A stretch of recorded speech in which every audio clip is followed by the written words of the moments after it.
Welcome to The Writing Life, the podcast for anyone who writes. I'm Steph McKenna, your host, coming to you from a very festive feeling Dragon Hall, the home of National Centre for Writing in Norwich UNESCO City of Literature.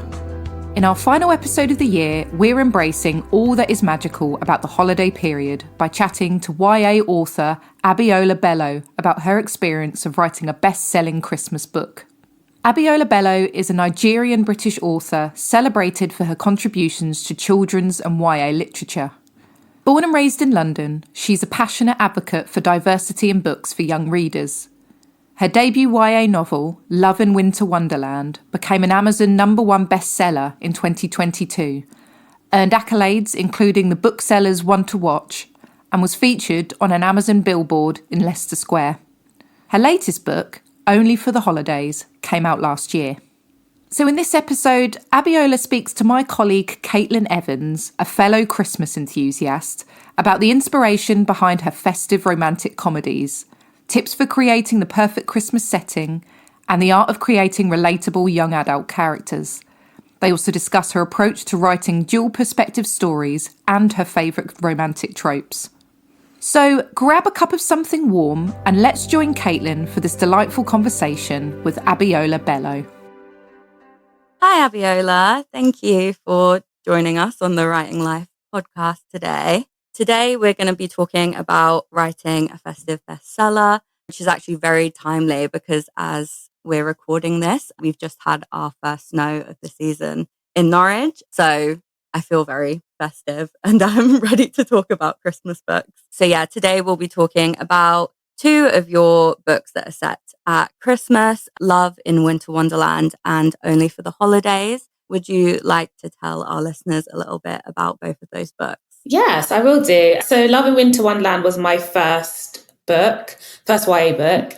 It's about a boy called Trey who works for his family's Black-owned independent bookshop in Stoke Newington, which is where I grew up. And they're having really bad financial issues that Trey wasn't privy to.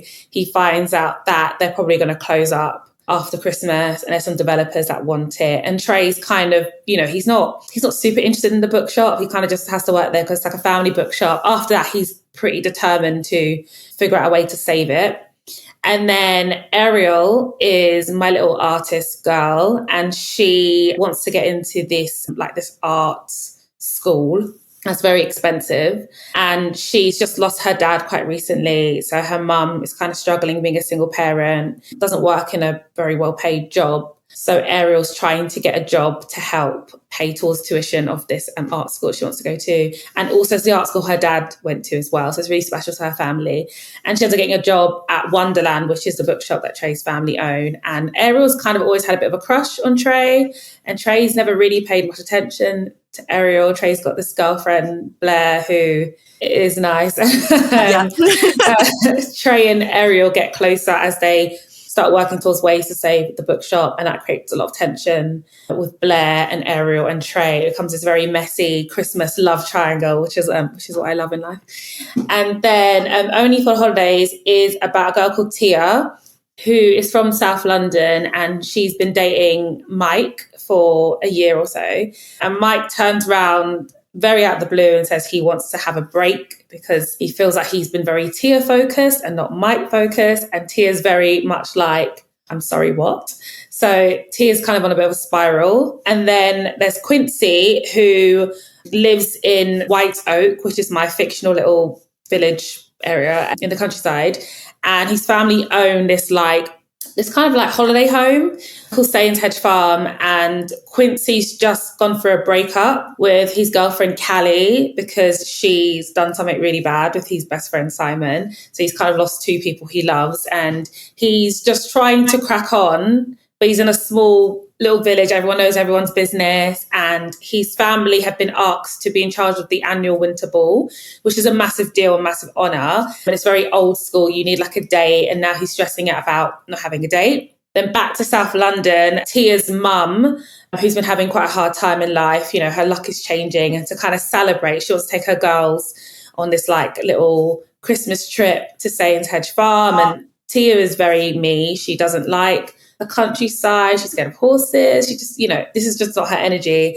And also she just thinks she goes, she's now pretty much agreeing to this break that her boyfriend wants, and Tia does not want to break. So she ends up going to Sainsbury's Farm, and her and Quincy decide to fake date for various reasons. Quincy needs a date for the ball, and Tia's cute, it'll make his ex jealous, and Tia wants Quincy to get her back to London in time for her boyfriend's party because she's determined to save her relationship. So yeah, that's a really funny little story. Yeah, I really enjoyed reading both of them. I've finished Love in Winter Wonderland and I'm about a third of the way through only for the holidays. I'm really excited to continue reading it and finding out. I'm glad I didn't spoil it for you then.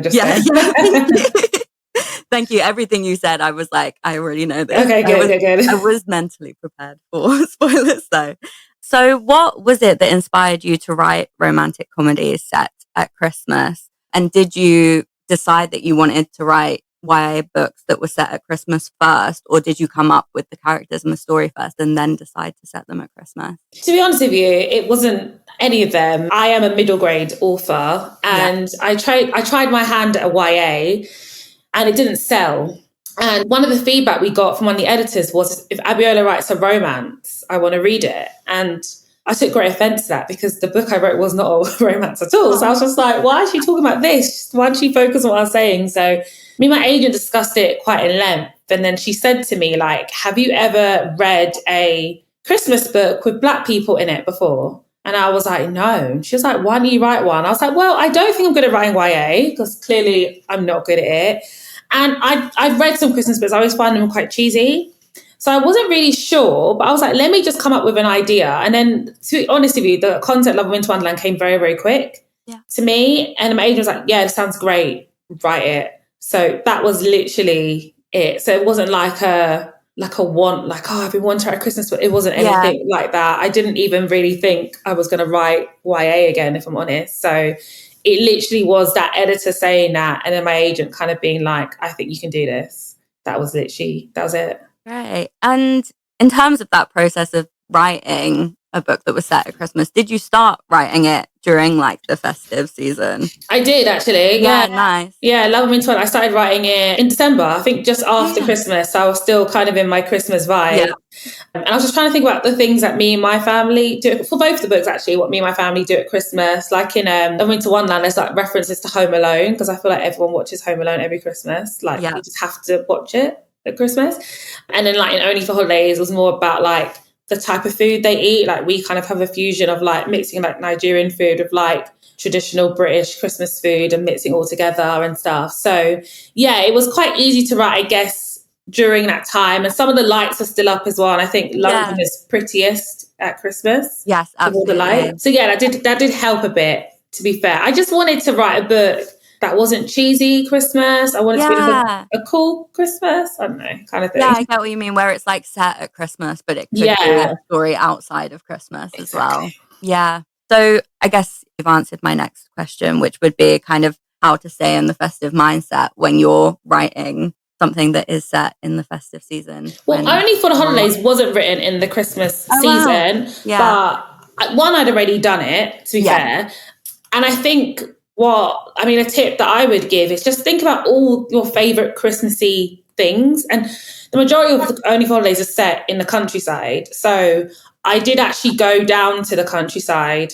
I think we went down before Christmas. I think we went down in the summer. So Dave, my friend who lives in the countryside, she took me to all the places that I was going to feature in the book so I can take pictures and whatever. And they would tell me, oh, in Christmas, this will look like this. I had to just visualise it. But it was good because I had all the pictures of it in summer and I tried just Christmassy it up a bit. So that worked out quite fine. But I think just kind of using examples of things that you've done yourself. And with the countryside setting as well, I think they have their own routines and rituals they do. Like my friend was telling me how like there's always like a nativity that happens and everyone comes out to watch it. And I was like, right, okay. And she's like, sometimes they use like real animals. And I was just like, wait, what? Like it was just blew my mind. Do you know what I mean? So I was just trying to think about what they would do there, which is necessarily what we would do in London. Yeah, of course. So yeah, my next question is kind of about your other work as well. So I know you contributed towards the book A Very Merry Murder Club. The most kind of popular genres at Christmas and in Christmas books do tend to be romance and crime.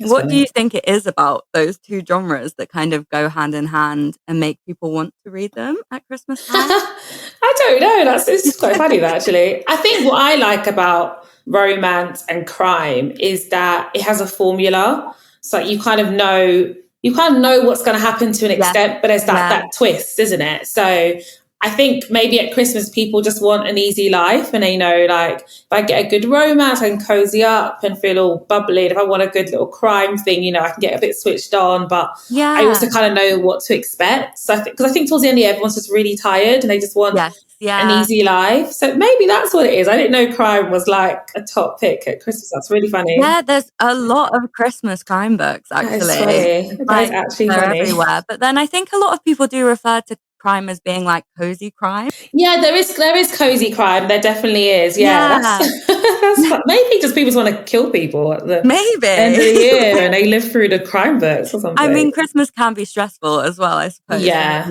everyone's Christmas is definitely different energy at Christmas for everyone, isn't it? Yeah. In both of the novels, the two couples have like a kind of slow burn relationship, so they're not together at the start, and then I'm actually unsure for Only for the Holidays, but I assume towards the end of the novel that changes. In Love and Winter Wonderland, Ariel and Trey have a relationship that develops from peers to friends to lovers, whereas in Only for the Holidays, Quincy and Tia go from kind of enemies, like they don't really see eye to eye, to lovers with a little bit of fake dating mixed in. Which of these tropes was your favorite to write? And are there any other popular tropes that you plan to use in the future? Yeah, so basically when I wrote Love and Winter Wonderland, because I'd lost my dad, like maybe a month into writing the book, I wasn't really paying attention to the book, I'm totally honest with you. Like I wrote it pretty much in grief. So I didn't think about a trope at all when I wrote Love and Winter Wonderland. I just wrote the book. So I know that they try and push it a bit like enemies to lovers. And to be honest, if I was probably more like, if I wasn't in grief, I think I would have done the enemies to lovers more stronger, I guess. Yeah. Whereas I feel like they're not necessarily enemies. I just think they're just in different social circles and they just don't interact because there is no place for them to interact. I think it's more that. Whereas Only for the Holidays, I was like, okay, I want to do fake dating. So the trope came first and then the storyline came ahead. So with The Love Dare, which is my latest YA, I want to do like the bet trope, like the 90s bet trope about like the weird makeover element. So I want to do that. And that was really fun to write. And then the book idea I've just like been talking about recently, I think I want to do friends to lovers, but like literally like really good friends, like best friends almost, like to lovers. Because I know I get a lot of readers say, oh my gosh, like why aren't they together yet? And I was like, I think because I always do books where they're like meeting or they're establishing a relationship or they have one and it's not very strong. I don't really do it where they're already in a relationship because I don't know, I don't find that interesting if they're already in a relationship. I just feel like then something has to go wrong and they probably won't be together. And I don't really want to write that, to be fair. So I get a lot of like the American audience with Love Winter Wonderland being like, I can't believe he's with Blair for this long. Like just so mad about it, which is really funny. But yeah, I could probably do like a more clearer ending maybe where they're aware like this is they're together or they're not together. Whereas I feel like it's quite open for interpretation if you think they'll last or not kind of thing. Yeah, I was actually going to mention that as well, the kind of decision to leave it open in the end. I also did really appreciate that because it would have been quite quick. Thank you. For Trey to move on. It wasn't like it wasn't an obvious decision. It literally was because when I got the 3-book deal with Simon Schuster, the plan was there for to be a book 2 of Trey and Ariel. That was it. So my first was meant to be Love Winter Wonderland, and then it was meant to be like a part 2. Then I wanted to write something else with Only for Holidays. Then by the time it was time for book 3, I kind of was like, I don't think we need to mess with Trey and Ariel. I feel like they're good. So that's why they're kind of in the Love Dare a little bit, so people can kind of see what's happened. But I wanted to focus on a different couple and write something different. And also I think as an author as well, you don't want to get pigeonholed in stuff. And it's like, I don't want to just keep writing Christmas books and, and stuff because I just don't want to. And I didn't want to write a dual POV. I wanted to write one just from the perspective of the girl and just something a bit different. yeah, so that's why that was left open with Love Winter Wonderland. And then because the American publishers wanted me to write like a chapter to like conclude it. Yes, and then UK were like, no, there's going to be a book 2. But then there was, I mean, there could still be, but there wasn't one. And then Only for Holidays, there was actually a conclusion, but the book was too long. We literally cut out 20,000 words already. Oh, Like wow. it was just, yeah, it was just, I just kept writing and writing. I don't know why. So there wasn't space to write a conclusion, but there was a conclusion, but there wasn't space to write one. Yeah. And what was that editing process like? Like, did it take a long time for you to be like finally happy with it? Yeah, I think Love Winter Wonderland, they didn't actually edit it a lot, which was great. I think me and my agent did a good job with the submission of it. It was kind of there. Yeah. It was a very light edit. So that was, and also the timing of me and my mindset at the time, that was perfect for me because I don't think I could have handled a heavy edit. Yeah. Only Holidays was a pretty heavy edit because again, it's set in the countryside and I don't live there. I'm not there a lot as well. So there was things that weren't probably right. So maybe some things I included, they were like, it wouldn't really be in this type of area type of thing. Yeah, but that was quite a heavy edit. And like I said, it was very long. It's a big book anyway, but it was bigger. And I think there was just so many elements of the countryside I wanted to include in my research. And then they were like, no, cut it out. I fought for the nativity scene because I just felt that was such a staple of the lifestyle. Yeah. And they really wanted to cut it out because it was taking over a lot. And it was like a really funny, silly scene. And I was like, but I think that's what makes it different is this bizarre walking nativity with animals. That's my worst nightmare, but they love that. So it needs to be in there. Do you know what I mean? So yeah, I'm glad I kept it in. I'm always really interested about that kind of like the decision of what to kind of keep in and what to not. I can imagine that's really difficult to kind of have to remove things. Yeah. It's very collaborative as well, like publishing. So the editor, they'll have their thoughts on what works and you'll have your thoughts. And to be fair, sometimes like I have this dumping page where we just kind of, anything doesn't go in the book we put there because, it's so precious to us. And then you forget about it anyway. It's just really silly. But I kind of ended up doing that, just thinking like if there was a way to put it back in or to minimize what I'm saying and still get it in maybe like a paragraph and stuff like that. I remember like Love Winter Wonderland, I think like maybe 2 days before we went on submission, my agent was like, we need to cut the whole first chapter. And I was like, what? Wow. She was like, I think it just needs to start from this and then put all that stuff we cut out, like put it in that bit of chapter. And I was like, I remember being like, what do you mean? But it worked because it started off more to the point rather than kind of like, I opened up the bookshop today. It was cold, like, all the lead up to it, kind of thing. Yeah. I'm actually glad you said as well about kind of planning to write a second book to Love in Winter Wonderland, because that was actually something that I had a question about in terms of like when you're writing a festive book and it's obviously only really set in December, are you kind of planning out the characters' futures beyond that point and thinking about what they'll achieve in the year ahead or like 5 years ahead? Or are you really just like focusing on what they're doing in that space and time at that moment? Because I was really interested in finding out about Ariel and whether she got into the artist studio. And that was probably the only thing that I was like, I really want to know. Like, it was really important to me. I was like, I hope she did. I do kind of like, I think as the book goes on, your characters more. You then start to think realistically, like, okay, what will happen with these lot? Like, will they make it? Will Trey actually sing? Will Ariel? You start thinking, I did have a whole storyline for book 2, like that I could have wrote, to be fair, if I really wanted to. But in the Love Dare, you do see Ariel and Trey in there and you do get some insight into what has happened. It's very brief because obviously it's not their story, but because the book is also set in Love Winter Wonderland, set in North London, but it's like North mix of East, and then the Love Dare set more in East London, so it connects quite well. So characters have to end up going to Wonderland bookshop for something, and then you see familiar characters, and you kind of get a sense of, and you kind of can pick up some bits from that. But I think there's still room to bridge the gap and to write what happened straight after Wonderland and then before the Love Dare. There's still room to do that. And maybe I will write that one day because I love Trey and Ariel and I love the characters and they were fun to write. It'd be nice to write it not being in that same mindset as well. I think that'd be quite nice. Yeah, of course. Yeah, and in both of the novels, one thing I really liked is that you go between chapter to chapter with each of the two protagonists' point of view. And I really enjoyed being able to see how they would react to each moment differently and how one thing might mean one thing for one of them and it might mean something different for the other. I was wondering why you decided to write it from both perspectives, especially because reading rom-coms from the perspective of a male doesn't actually happen often. So it was really nice to be able to see it through Trey and Quincy's point of views. When I wrote up the idea for Love and Winter Wonderland, it was actually just from Trey's point of view. Oh, wow. And then my agent, I remember she went through my idea and was writing notes. And then she said, oh, we need more to happen with Ariel. And I was like, why? And I was like, wait, does she think it should be a dual POV? So I was like, oh, let me see if I can think of stuff for Ariel. And then I did.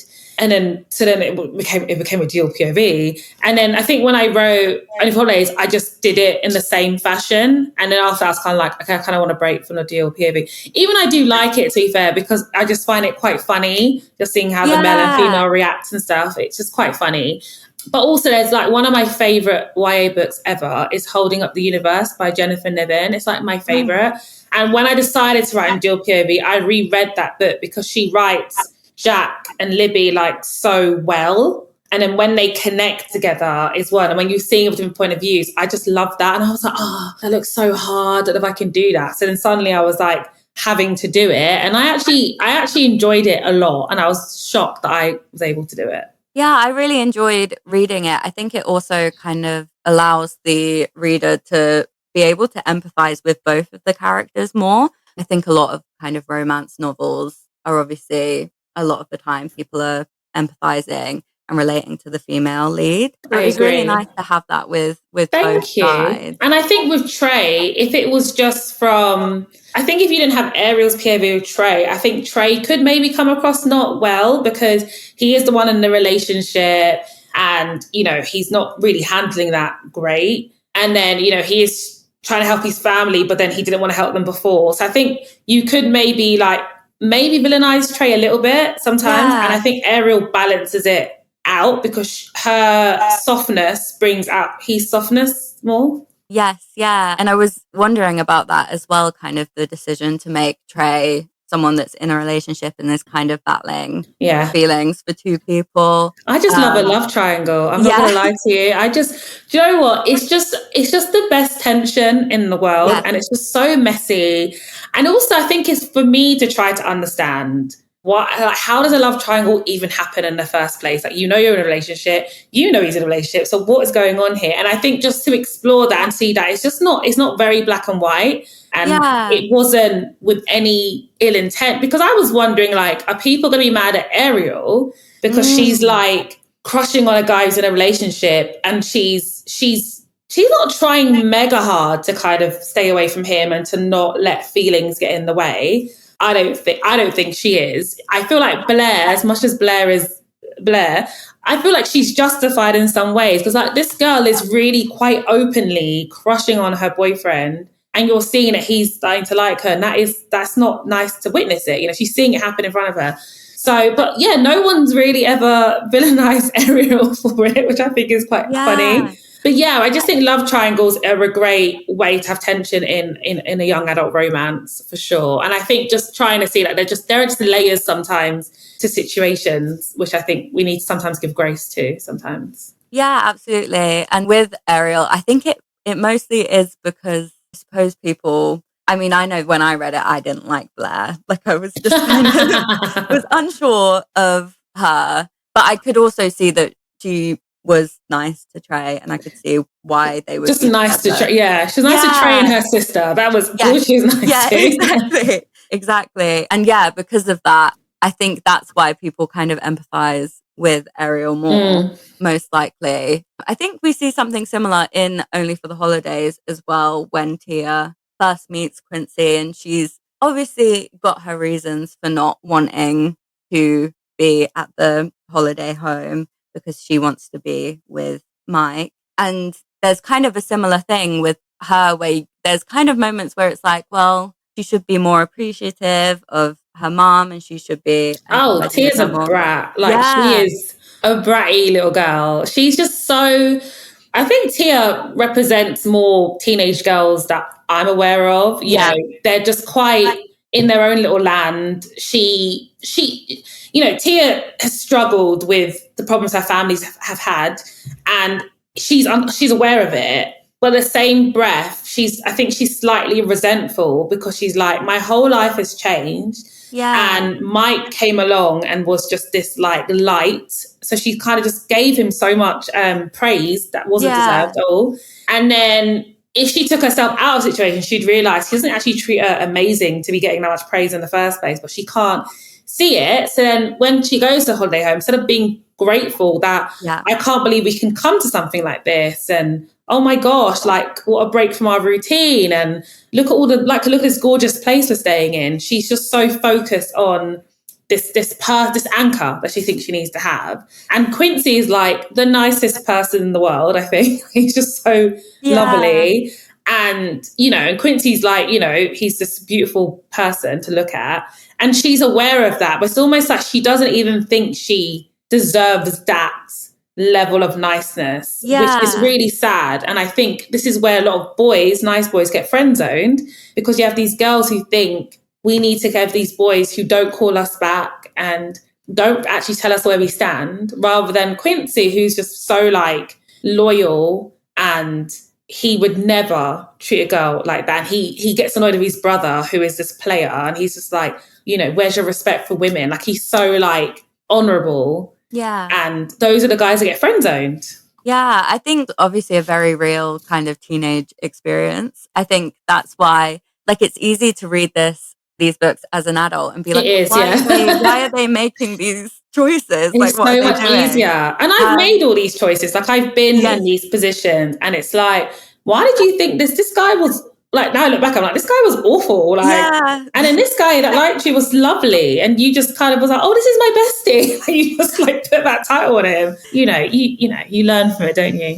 So in terms of writing YA, are you kind of, like you've just said, like feeding from experience that you had during your teenage years, or things that happened in your school, for example? Or is it influenced by TV or films or anything like that? I think it's like a mix, to be honest. Like, when I wrote Love Winter Wonderland, I own a small publishing house, and I know how hard it is to run a small business. So I was just thinking about just like small independent business, how hard it is to run it. It was more just that element. And then with Ariel losing her dad, that came before I even lost my dad. So that was just a weird coincidence. But I think I wanted Ariel just to be artistic in some way. Yeah. And I thought, for someone who's quite in herself, a great way to express herself well, that would I think would contrast Trey's singing or something like art, like I thought that would be nice. And you have the book. So it's a very creative little space. Yeah. And then Only for Holidays, Tia's dislikes is all me. Like, that's all me.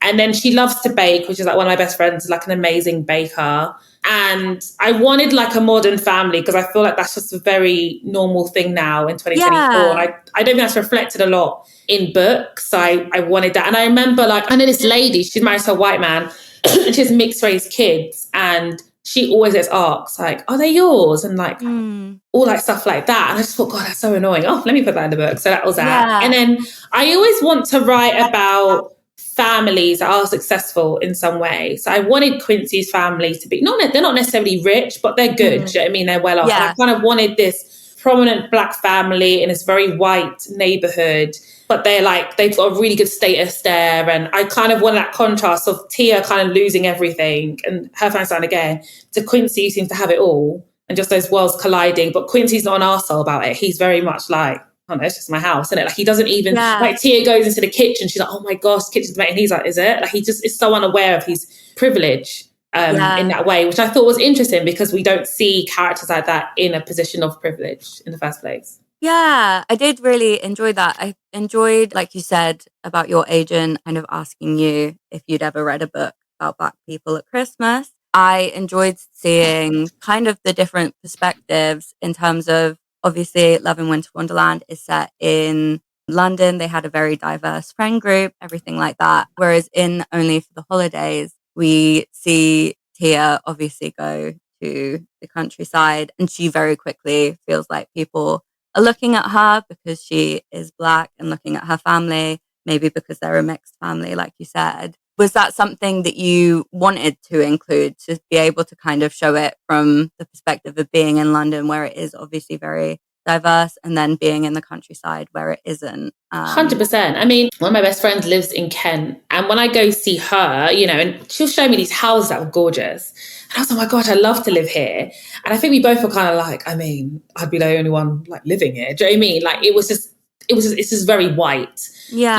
And I think that's just England. Do you know what I mean? I think when people think of England, they think it's diverse. I'm like, well, no, like some cities are diverse, but overall it's a very white country. Do you know what I mean? Yeah. And I think that's just has to be shown in the book. Like I had an American blogger, because Only Holidays just came out in America, and they were like, oh, how come like you've made it that Quincy like only dated white girls? And I said, because that he would only date white girls. Like where would he find anyone else? Like that's just his norm. It's not a bad thing, that's just his norm. Do you know what I mean? Because that's where they grew up in. That's why when he meets Tia and they connect, he's kind of like, oh, like you like I don't want to ruin it if you're not there yet, but there's a scene where they're at like a party and they're like dancing and stuff, whatever. And he's like, oh, like, he's just like enjoying this girl who really likes the music he likes, who's just got the same energy as he does. And Quincy's quite clear that he doesn't really get that energy unless he comes to London, or he's jealous of Cameron because Cameron gets to DJ in different places and meet different types of people, as Quincy does it. And in one hand, Quincy likes that. He likes his routine of like his small village. But I think as a partner, it's just like, oh, it is nice when you can connect with someone in a different way, Yeah, absolutely. And kind of the importance of, like you said, Quincy's family have a lot of privilege, but there's still a lot. You can see that there's a lot of pressure for them to run the ball very successfully, because this is the first one that will be hosted by a Black family. And you really feel the importance of that throughout. Oh, thank you. So even though they're used to that lifestyle and everything like that, you can tell that it's still something that is always present and that they're always aware of. And that's why with the siblings, I wanted to make them different in the way they handle country life. So like Drew wants to just get out and she wants to be in London out of all that. And she thinks they're stereotypes, blah, blah. And then Cameron's kind of like in the middle, like he does, but he's also like, it seems to work for him. But there's not a lot of opportunities there. He knows he needs to go somewhere else to achieve this great DJ life he wants to live. Whereas Quincy's like, I'm fine with it. It doesn't bother me. Like he's fine with it. So I just wanted those three to be very different in how they approach. Kind of like Drew comes and she kind of is like, oh, it's so slow here. And she kind of feels like this. Whereas Quincy's like, this is just my everyday life and I like it. Yeah. And I think that's normal, because I think sometimes people, and I say people, I mean me, I act like, oh, people live in the countryside. Like it must be so boring to do. But it's like, well, if that's their norm, why would it be boring? Yeah. Yeah, absolutely. So kind of in terms of talking about the countryside, I was going to ask about how do you go about creating a good festive setting and a good setting for a storyline in general, especially because obviously in Love in Winter Wonderland, the bookshop is a very pivotal point of the book, and in Only for the Holidays, obviously the holiday home is where Quincy and Tia meet each other. So that's also very important. I think for me, I just thought about different settings that visually would look pretty. So I just thought, like Love in Winter Wonderland, I thought about if you go down like Angel in North London, for example, there's like this pathway that's covered in these lights and it's so pretty to look at. I thought about someone will have a party because, you got to have a party at Christmas. I was just thinking about locations of what would visually look really nice. This kind of showcase in like the town square kind of thing that's decked out. It would just look visually cool. I think Only for the Holidays was easier because it's like in the countryside, the holiday home we're staying in is decked out. Yeah. And it's easy to kind of do things like the nativity stuff and like horse riding. Someone could find that romantic, I don't know, I guess so. Yeah. Like just, you know what I mean? Just things like I thought visually it would look better. And obviously the winter ball, just leading up to that. I mean, the winter ball kind of wrote itself because I was just so on Bridgerton. And I just thought visually this would just look pretty. You can imagine it looking pretty at Christmas. Yeah. So that was kind of easier to write, I think, than Love in Winter Wonderland, because I went to a school in South London and this girl, this private school, was like really gorgeous private school. Yeah. And this little girl said to me, she was from Hackney. She lived like maybe 10 minutes from me. And she was like, I'm surprised you made Hackney romantic, like how you managed to do that. And I was like, oh, wow. Do you know what? Thank you. Because Hackney's not romantic at all. But I think I was trying to find elements of it that I think in this light, it could look really pretty. Yeah. So I'm glad it works for her. Yeah, you did a really good job. I think especially in the scene where they're kind of looking at the Christmas lights and everything like that on their walk. It just seemed really lovely. Like I was like, actually, it does sound really nice. And you know what? It is nice, London at Christmas, and it is something you would do. You'd walk down and be, oh my God, look at like, no matter how long you're in London or you've been born here, every Christmas I felt that film, I'm always like, oh my gosh, you see the lights all the time. So I just thought them just walking, that alone is pretty. Yeah. And in terms of kind of writing your books, how do you kind of go about making them stand out amongst the other YA books or the other Christmas books that are out there? I don't know. I think you just hope it stands out. I mean, I think with Love, Winter Wonderland and Only for Holidays, it stands out, to be fair, because there's just not many Christmas books with Black people in it. So that alone, I think, makes it stand out. Yeah. I don't know. You just hope that, YA is very saturated. I guess you just hope that you've written something that can touch the heart of someone and it can do really well. So I'm really proud of the books, and especially Love, Winter Wonderland, because of the mindset I was in when I wrote it. I'm really happy of how it's done. And I think for me, when like Jennifer Niven, who's like one of my favourite YA authors, I asked them to send her a copy. I didn't think she would read it, to be fair. You know what I mean? All the Bright Places author, she's not going to read my book. And she read it and she loved it, and she promoted that book so hard off her own back. I could not believe it. And I was asked to do like a book, like an online book launch for the book. And I asked her to chair me. And again, I was thinking, she's not going to chair you. She doesn't have time to chair you. And she's like, oh my gosh, I would love, like, she was seeming more excited than me. Amazing. I could not believe it. Like, I literally fell to the floor. So I'm just so proud of how that's all done. So I think when stuff like that happens, you just think, oh, maybe I've written something that has stood out in some way. And maybe it was something that did need to be written about. And, at least now people say, I'm looking for a Black Christmas book. I could be like, well, there's two, Yeah. More to come from different authors as well, Yeah. And I think it's really amazing that Black teenagers now will be able to read Christmas books that have characters that are like them in. I think that's really important. Yeah, thank you. And two very different ones with different types of people in it, which I think you'll relate to one of them. I know Quincy seems to be an easier thing for everyone to digest than Trey, bless him, because Quincy's just very lovely. But, everyone knows a Quincy or a Trey or a Blair or whatever, you know what I mean? Yeah. You know someone like that. And I think that's what's great about stories. You can just find yourself easily. Yeah. And then finally, to wrap up the episode, I wanted to ask if you had any advice for people wanting to write either YA or Christmas books or just kind of anything, if you have any advice for fellow writers. I would definitely say try and write daily. And I don't mean you need to hit a word count, although if that works for you, do it. But I mean, in terms of just get used to just writing on a regular basis. Try and set yourself deadlines, because especially once you get book deals, it's all on deadlines. And the quicker you can kind of train yourself to do that, the easier it is for you. And read what you want to write. If you love YA, read lots of YA. If you love kids books, read lots of kids books. Like, really soak in that. There's so many great books out there, and there's brilliant characters, and you can just learn a lot just by reading.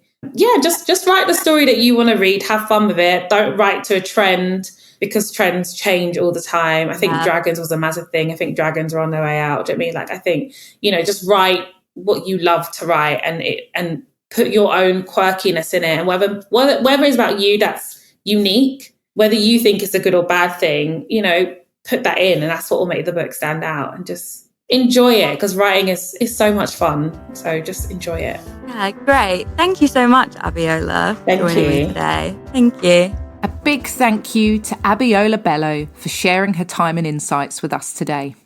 If you have any questions or you want to connect, you can find us on Blue Sky and Instagram at Writers Centre, on Facebook, or by signing up for the NCW newsletter at nationalcentreforwriting.org.uk. As a UK registered charity, we're deeply grateful to our supporters, whose generosity enables us to continue our work. If you'd like to help, you can make a donation by visiting the Support Us page on our website. And if you enjoyed this episode, please do subscribe to the podcast and leave us a 5-star rating and a review. It really helps other writers discover us. Thank you for tuning in, and a very Merry Christmas and a Happy New Year to all our listeners. Keep writing, stay inspired, and I'll see you in the next episode.